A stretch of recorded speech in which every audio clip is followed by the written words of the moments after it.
오늘은 저희가 창세기 3장에 있는 말씀으로 함께 말씀을 나누고자 합니다. 우리가 여러분 이 땅의 삶을 다 마치고 생을 마감하면 마지막으로 가는 종착지가 있습니다. 마지막으로 가는 그 종착지가 어딜까요? 바로 천국입니다. 이 천국을 가리켜서 성경은 다른 말로 하나님의 나라라고 말을 합니다. 그런데 우리가 기억해야 될 것은 뭐냐면 천국은 우리가 죽어서만 가는 곳이 아니라는 것이죠. 우리가 이 땅을 살아가면서 이 세상 속에서도 동시에 우리는 하나님의 나라를 맛보고 하나님의 나라를 누리면서 살아가야 하는 것입니다.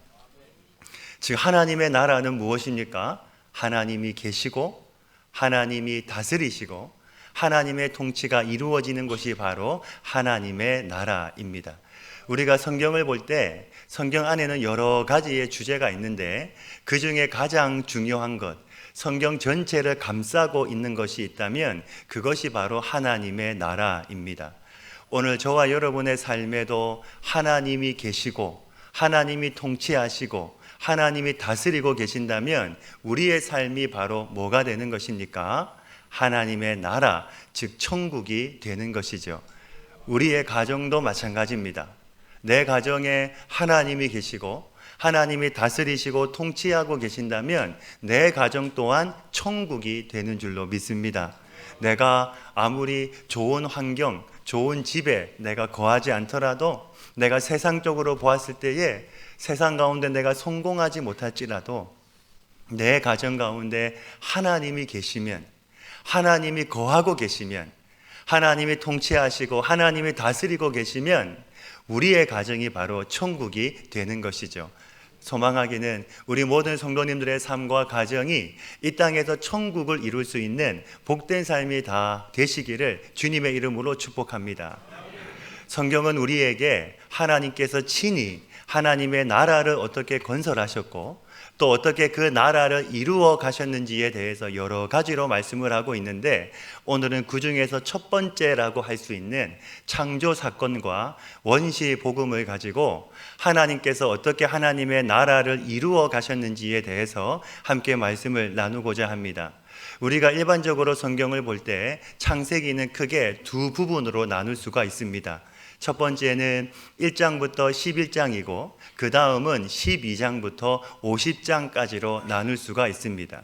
1장부터 11장까지는 원역사, 원시 역사라고 해서 4개의 사건이 나오는데 무엇이냐면 창조, 타락, 홍수, 바벨탑 사건이 나옵니다.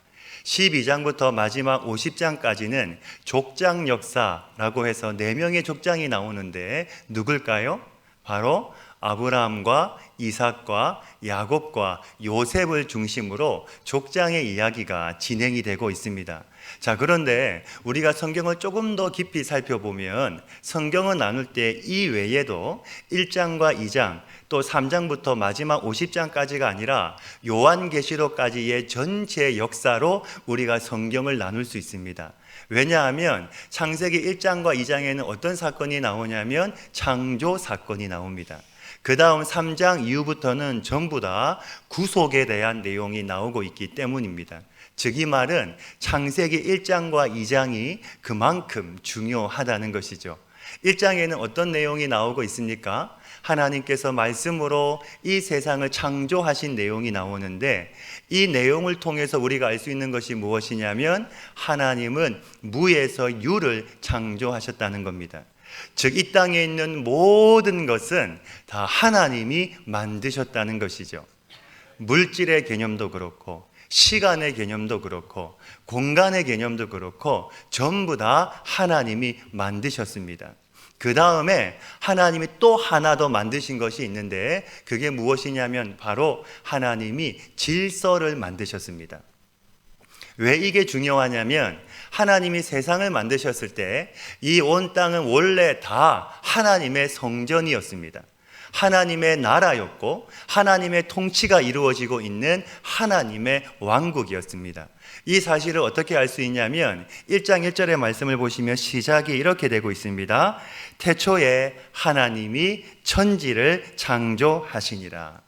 하나님이 무에서 유를, 천지를 창조하신 뒤에 계속해서 무엇을 하셨냐면 하루, 이틀, 3일, 4일, 5일, 6일 일을 하셨습니다. 왜 이렇게 하셨을까요?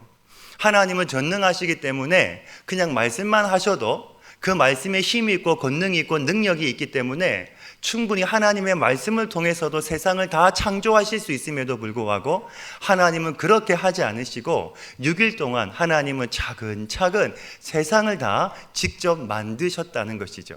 처음 1장 1절에서 하나님이 천지를 만드셨을 때 모든 것은 다 물에 덮여 있었습니다.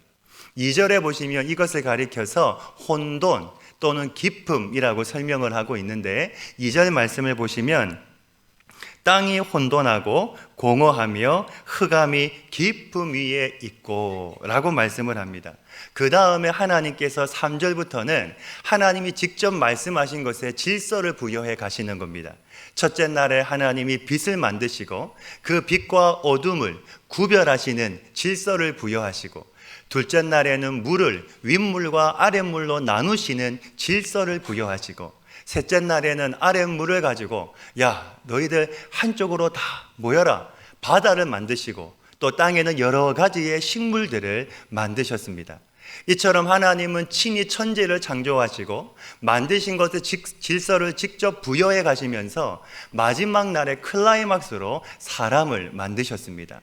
뭘 보여주시는 겁니까? 이 세상이 바로 하나님이 다스리시는 하나님의 나라라는 것을 보여주고 계시는 것이죠. 이 세상은 하나님의 나라고 하나님의 왕국이고 하나님을 예배하고 섬기는 하나님의 성전이라는 것을 보여주고 계시는 겁니다. 창세기 1장에서 가장 중요한 말씀은 소위 우리가 문화명령이라고 하는 26절부터 28절까지의 말씀이 가장 중요한데 우리 말씀을 한번 같이 읽도록 하겠습니다.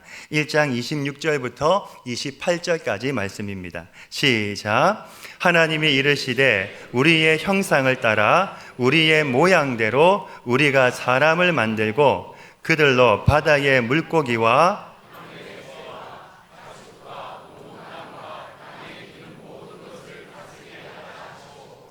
하나님이 자기 형상 곧 하나님의 형상대로 사람을 창조하시되 남자와 여자를 창조하시고 하나님이 그들에게 복을 주시며 하나님이 그들에게 이르시되 번성하여 땅에 충만하라 땅을 정복하라 바다의 물고기와 하늘의 새와 땅에 움직이는 모든 생물을 다스리라 하시니라. 아멘.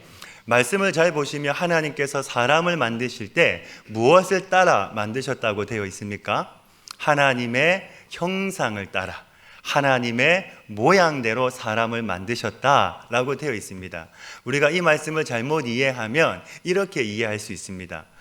우리가 손가락이 10개고 발가락이 10개고 눈이 2개, 귀가 2개, 콧구멍이 2개인 것은 하나님의 형상을 닮아서다 라고 이해할 수 있습니다. 이렇게 이해하면 될까요? 안 될까요? 이렇게 이해하면 될까요? 안 될까요? 안 됩니다. 절대로 이렇게 이해하시면 안 됩니다. 우리가 하나님의 형상과 모양대로 창조되었다라고 하는 것은 하나님의 성품과 인격을 닮은 하나님의 성품과 인격을 가진 존재로 지음받았다는 것을 의미하는 것입니다. 즉 우리가 태어날 때부터 가지고 있는 지, 정, 의는 바로 하나님의 성품을 닮은 것이고 우리는 인격적인 존재로 지음을 받았고 그 결과로 하나님과 교제할 수 있는 존재가 되었다는 것이죠. 여기까지는 우리가 다 이해하실 겁니다. 그러시죠? 한번 끄떡끄떡 한번 해주시면 제가 반응을 좀 살피겠습니다. 여기까지는 다 이해하실 겁니다. 자, 그런데 그 다음에 여기에 한 가지가 더 있습니다. 뭐냐면 말씀해 보시면 형상이라고 하는 이 단어는 원문에 젤렘이라고 하는데 이 단어가 의미하는 것이 무엇이냐면 영어로 치면 이미지를 의미합니다. 그리고 우리말로 하면 이 단어가 의미하는 것이 동상입니다. 동상을 생각하시면 되는데 쉽게 설명하면 이렇습니다. 우리가 잘 아는 동상 가운데 흔히 볼 수 있는 동상은 이순신 장군과 세종대왕 동상입니다. 그런데 우리가 그 동상을 보고 마치 이순신 장군처럼 세종대왕처럼 섬기는 사람은 우리 가운데 아무도 없습니다.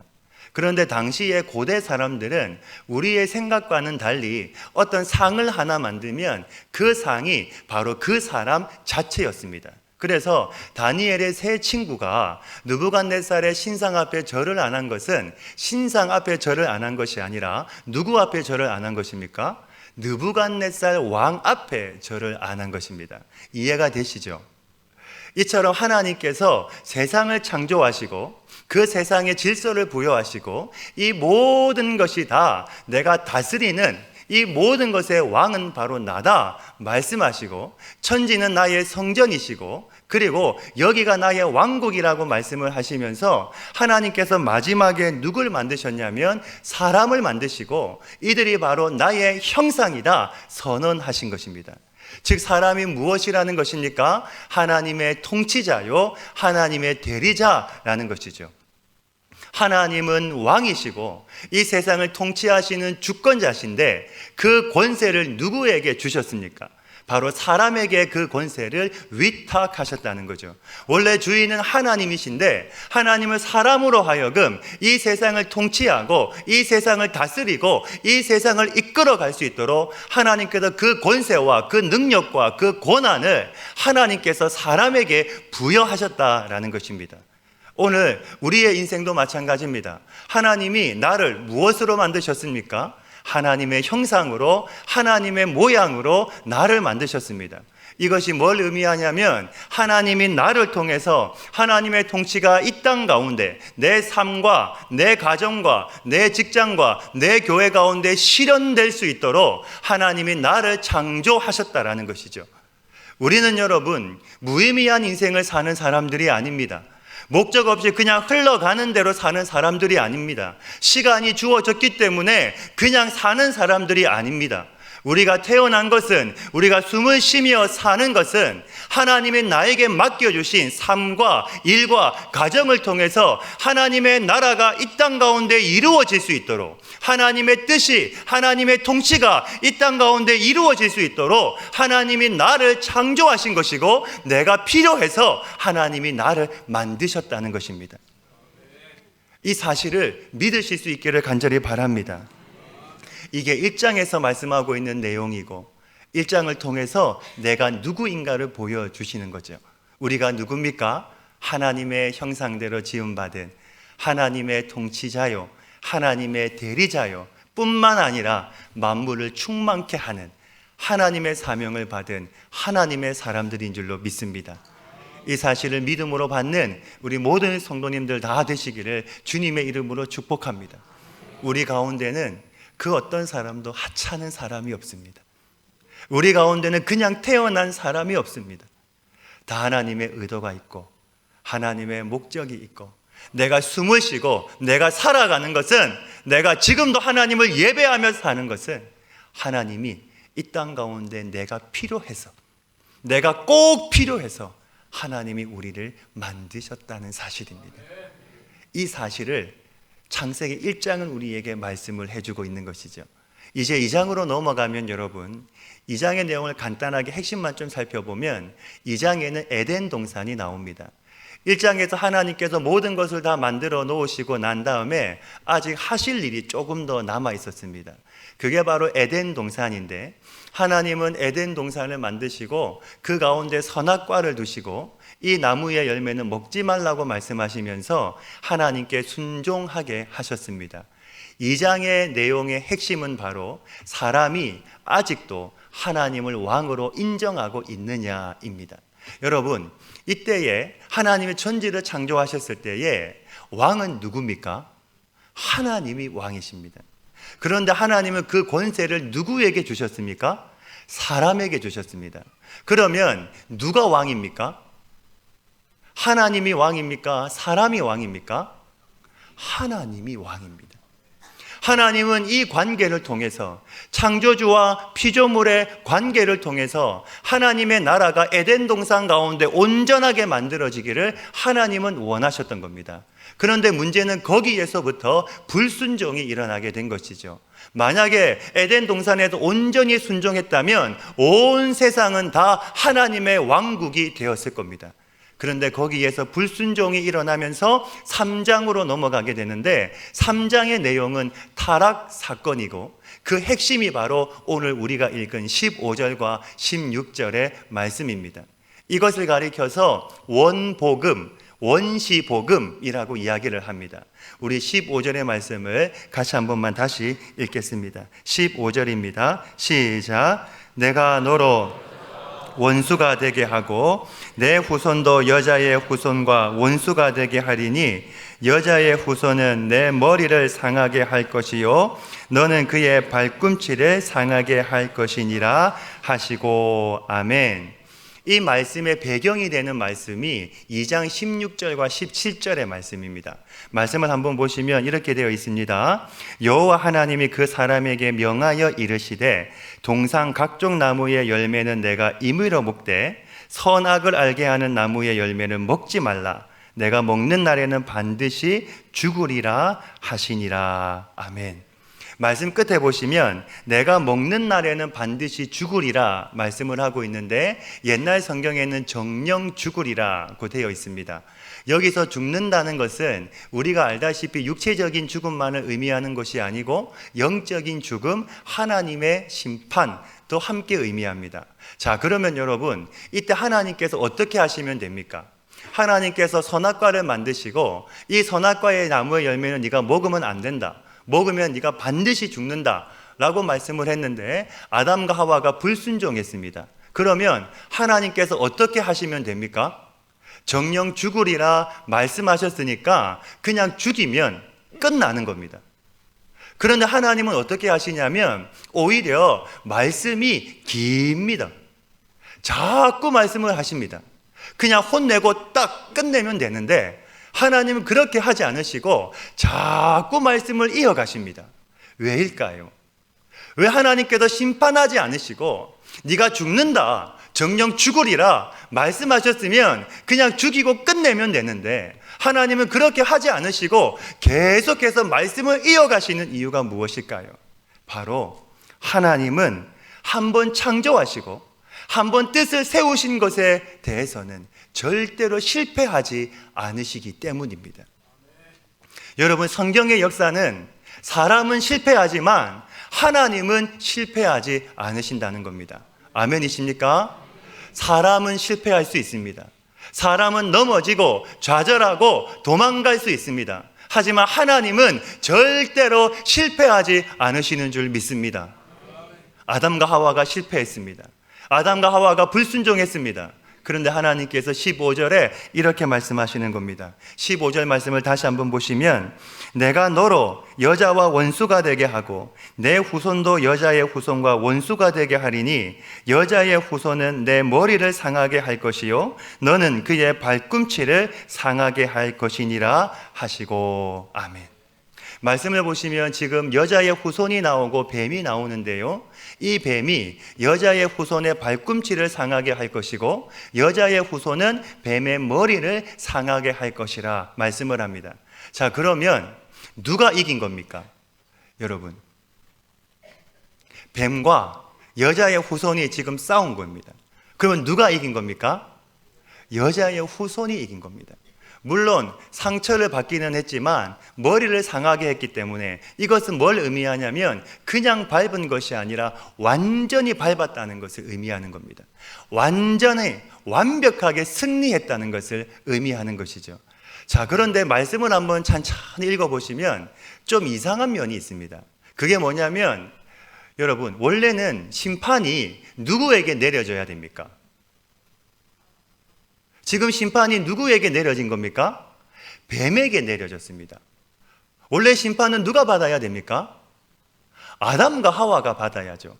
왜냐하면 선악과를 따먹은 사람은 아담과 하와이기 때문에 정확하게 말하면 누구에게 심판이 내려져야지만 하냐면 아담과 하와에게 심판이 내려져야 합니다. 그러면 지금 죽어야 되는 사람이 누굽니까? 아담과 하와가 죽어야 되는 것이죠. 그런데 지금 어떻게 성경이 말씀하고 있냐면 뱀의 머리를 상하게 할 것이다. 머리가 상하면 어떻게 됩니까? 죽잖아요. 지금 누가 죽는다는 겁니까? 뱀이 죽는다는 겁니다.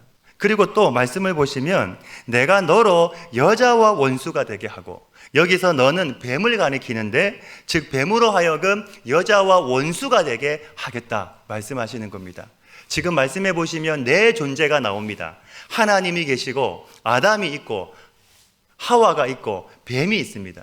그런데 원래는 아담과 하와가 누구 편이었습니까? 하나님 편이었습니다. 불순종을 하기 이전에는 아담과 하와가 하나님 편이었는데 중간에 불순종함으로 인해서 이들이 누구의 편이 되었습니까? 뱀의 편이 되어서 지금은 뱀과 아담과 하와가 한 편이 되었습니다. 하나가 되었습니다. 이해가 되시죠? 자, 그런데 여기서 하나님께서 어떻게 하셨냐면 중간에 선을 확 그으신 겁니다. 어디에 하나님께서 선을 그으셨냐면 아담과 하와와 뱀 사이에 하나님이 선을 확 그어서 너희끼리 원수다 말씀하신 겁니다. 그러면 아담과 하와가 누구 편입니까? 하나님 편이라는 겁니다.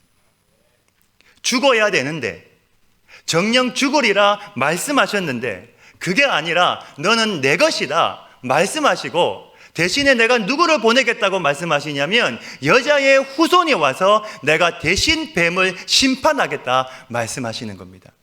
자, 그러면 여자의 후손은 누구를 가리킵니까?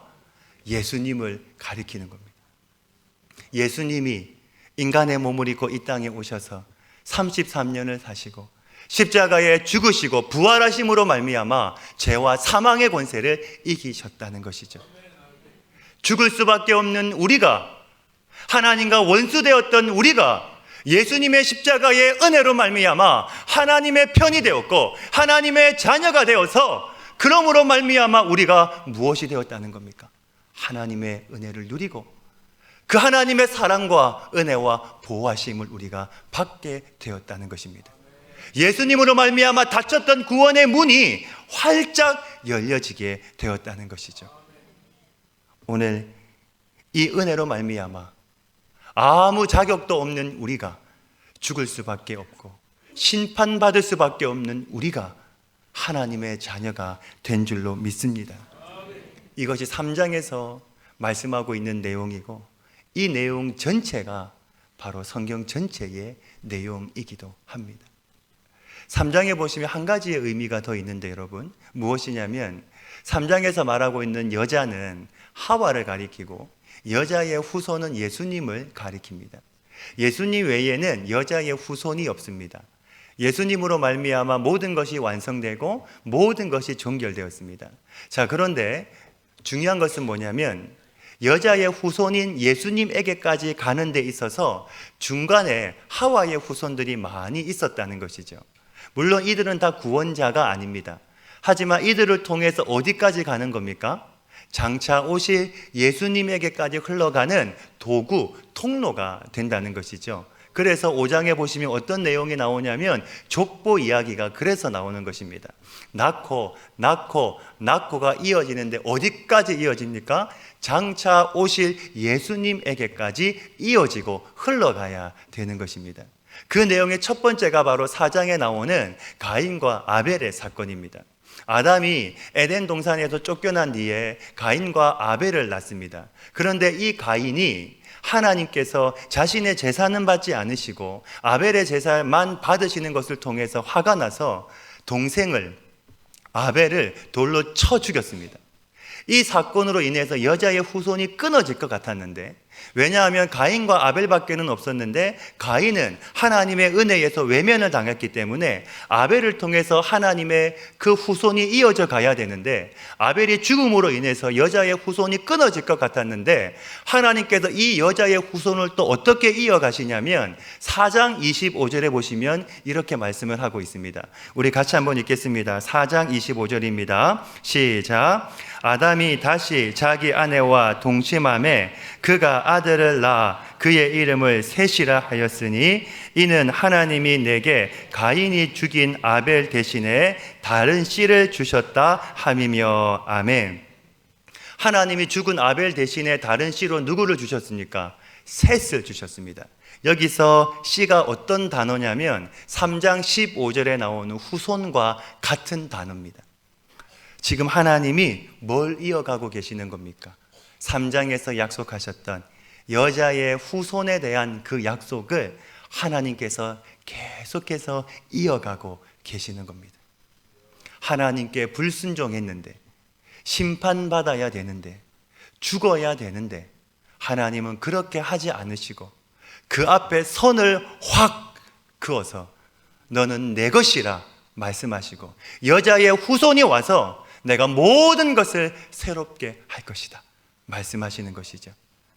심판하시는 하나님이시고 공의의 하나님이신데 성경의 역사는 처음부터 무엇을 말씀하고 있냐면 그 심판을 뚫고 하나님의 은혜가 나오고 있다는 것입니다. 이 하나님이 바로 우리의 하나님 되심을 믿으시기를 간절히 바랍니다. 우리 하나님은 능력이 없어서 방법이 없어서 예수님을 보내시는 것이 아닙니다. 처음부터 하나님은 모든 것을 다 계획하시고 준비하셨습니다. 우리 하나님은 늘 언제나 동일하신 하나님이신 줄로 믿습니다. 어제도 동일하시고 오늘도 동일하시고 내일도 동일하실 뿐만 아니라 지혜와 권세와 능력이 무궁하신 하나님이신 줄로 믿습니다. 이 하나님을 믿고 신뢰하시는 우리 모든 성도님들이 다 되시기를 주님의 이름으로 축복합니다. 여러분, 성경은 내가 누구냐 물어보지 않습니다. 내가 생각하는 신이 어떤 존재냐 하나님을 물어보지 않습니다. 성경은 우리에게 묻지 않습니다. 오직 성경은 하나님은 어떤 분이시고 인간의 불순종과 실패 속에서도 하나님은 실패하지 않으시고 여전히 은혜를 베풀어 주시고 여전히 하나님은 우리 가운데 당신의 뜻과 구원 계획을 이루어 가시는 전능하신 하나님 되심을 우리에게 성경을 통하여서 보여주시는 것입니다. 심판받을 수밖에 없고 절망할 수밖에 없고 죽을 수밖에 없는 그 환경과 상황 속에서도 하나님은 포기하지 않으시고 그 가운데 하나님께서 그 심판을 뚫고 하나님이 은혜를 베풀어 주시는 것이죠. 이 은혜는 이때만 있었던 것이 아닙니다. 하나님의 은혜는요, 매 시대마다 하나님은 은혜를 우리 가운데 베풀어 주셨습니다. 노아의 홍수 때도, 하나님께도 물론 세상을 심판하셨을 때에도 하나님은 그 심판을 뚫고 하나님의 은혜를 노아를 통하여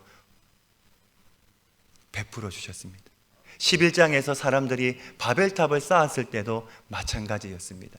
탑을 쌓았다는 것은 뭘 의미합니까? 당시 고대 사회에서 건물을 높이 쌓았다고 하는 것은 그 꼭대기가 하늘과 맞닿은 장소고 거기가 신을 만나는 장소라고 생각했습니다. 즉 바벨탑을 쌓았다고 하는 것은 하나님께로 다시 돌아가겠다는 것을 의미하는 것입니다. 그런데 문제는 뭡니까? 이런 방법으로 하나님께 돌아가면 안 된다는 겁니다. 왜냐하면 이미 하나님은 3장에서 여자의 후손을 보내시겠다고 약속하셨습니다. 구원은 약속을 믿음으로 받는 것이지 행함과 노력으로 받는 것이 아니기 때문입니다. 결국에 하나님께서 어떻게 하십니까? 다 흩으셨습니다. 그 사람들을 하나님께서 다 흩으셨습니다. 다 흩으시고 끝난 것 같았는데 하나님은 또 다시 그 속에 은혜를 하나님이 어떻게 베풀어 주십니까? 이제는 하나님이 한 사람을 선택하시고 그 사람을 통해서 당신의 구원 계획을 이끌어 가시는데 그 사람이 바로 12장에 나오는 아브라함입니다. 하나님의 은혜가 시대마다 계속해서 이어지고 있는 것이죠. 여러분, 우리가 어떻게 하나님의 은혜를 입었습니까? 우리가 어떻게 하나님의 자녀가 되었습니까? 심판을 뚫고 죄악을 뚫고 아무 자격도 없는 우리 앞에 하나님께서 선을 확 그어서 너는 내 것이다 말씀해 주시고 우리에게 은혜를 베푸셔서 하나님이 우리를 하나님의 자녀 삼아 주신 겁니다. 우리의 공로, 우리의 열심, 우리의 자격 아닙니다. 오직 하나님의 은혜입니다. 이 사실을 우리가 기억할 때 내가 이 세상을 살아갈 때 아무리 힘들어도 우리가 이 세상을 이겨낼 수 있는 것이죠. 이유는 신실하신 그 하나님이, 당신이 말씀하신 것은 반드시 지키시는 그 하나님은 실패하지 않는 하나님이시기 때문이고, 그 하나님이 바로 우리의 아버지가 되시기 때문입니다. 죽을 수밖에 없는 우리, 심판받을 수밖에 없는 우리, 우리의 힘과 우리의 은혜와 우리의 능력으로는 하나님 앞에 나아갈 수도 조차 없는 우리를 위하여 하나님께서 내 앞에 선을 그으시고, 너는 내 거다, 너는 내 거다, 내가 절대로 너를 포기하지 않는다, 너는 내 거다 말씀해 주시고 은혜를 베푸셔서 우리를 하나님의 자녀 삼아 주셨다라는 사실입니다. 원래 제가 제목을 지을 때 선을 확 그어서 라고 제목을 짓고 싶었는데 제목이 너무 이상할 것 같아가지고 심판을 뚫고 베푸시는 하나님의 은혜라고 이름을 지었습니다. 여러분, 하나님이 내 앞에 선을 딱 그으셨어요. 우리가 아이들을 보면 아이들이 밖에 나가서 놀 때 어떻게 합니까? 선을 딱 긋잖아요. 넘어오면 안 돼, 여기까지는 내 땅이야, 경계선을 딱 짓잖아요. 하나님께서 그렇게 경계선을 지으셨어요. 사단이 와서 우리를 잡으려고 하는데, 우리를 끌어가려고 하는데 하나님이 나타나셔서 선을 딱 그으셨어요. 아니야, 내 거야, 내 자녀야, 내가 절대로 포기하지 않을 거야.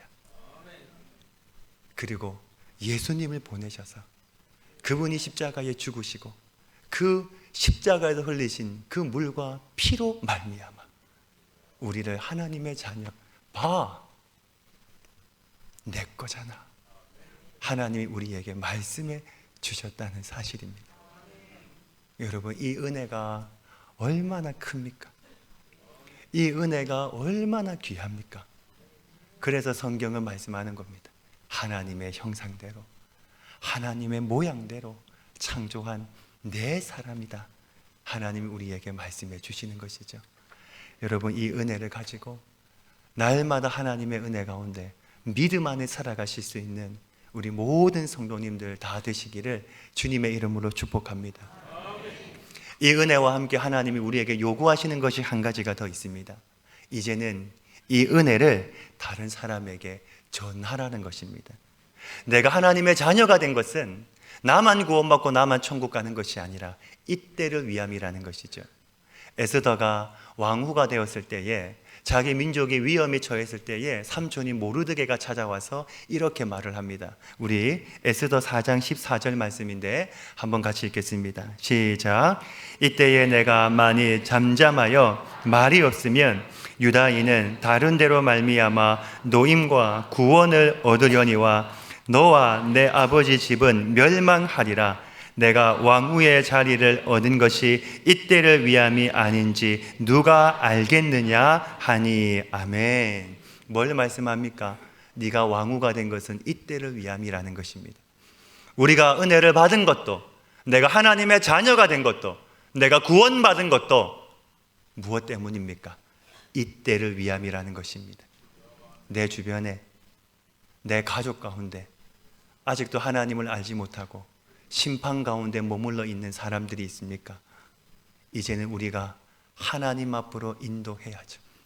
심판을 뚫고 베풀어 주시는 그 하나님의 은혜를 이제는 나만 누리는 것이 아니고, 이제는 그 은혜를 우리가 내 가족에게, 사랑하는 내 남편, 내 아내, 내 자식에게 이제는 우리가 그 하나님의 은혜를 전해야 한다는 것입니다. 이때를 위하여 하나님이 우리를 하나님의 자녀 삼아 주셨다는 것입니다. 여러분, 말씀을 맺습니다. 이번 한 주간도 심판을 뚫고 베풀어 주시는 그 하나님의 은혜를 기억하고 이제는 그 은혜를 흘려보낼 수 있는 축복의 사람, 그리고 나만 구원받고 나만 은혜 받는 것으로 끝나는 것이 아니라 내 주변에 있는 사람, 아직도 심판 가운데 머물러 있는 그 사람 하나님 앞으로 인도해서 함께 은혜 받고 함께 구원받고 함께 하나님의 자녀가 되어서 하나님의 나라 그 천국을 이 땅에서도 함께 누릴 수 있는 우리 모든 사랑하는 성도님들 다 되시기를 주님의 이름으로 축복합니다. 아버지 하나님, 심판을 뚫고 베풀어 주시는 하나님의 은혜를 보게 됩니다. 나는 구원받을 수 없었고, 나는 자격도 없었고, 나는 무것도 없었는데 하나님께서 친히 오셔서 내 앞에 선을 그으시고 내 거야, 내 사람이야, 내 자녀야, 내 백성이야 하나님 말씀하여 주시고 하나님께서 은혜를 베푸시고 하나님의 자녀 삼아 주셨습니다. 이 은혜를 우리가 잊지 않게 하여 주옵소서. 이 은혜 가운데 살게 하여 주옵소서. 하나님, 이제는 이 은혜를 나만 누리는 것이 아니라 내 가족, 내 친구, 내 이웃, 내 부모, 아직도 심판 가운데 머물러 있는 사람들이 있다면 그들에게 하나님의 복음을 전하고 그 은혜를 전하고 심판을 뚫고 베풀어 주시는 그 하나님의 은혜, 선을 그어서 베풀어 주시는 그 하나님의 은혜를 그들도 누리게 하여 주시옵소서. 우리 사랑하는 성도들, 날마다 하나님의 은혜 가운데 살게 하시고 우리 성도들의 삶이 이 땅에서 누리는 천국 하나님의 나라가 되게 하여 주시옵소서. 이 모든 말씀 예수님의 이름으로 기도하옵나이다. 아멘. 이 시간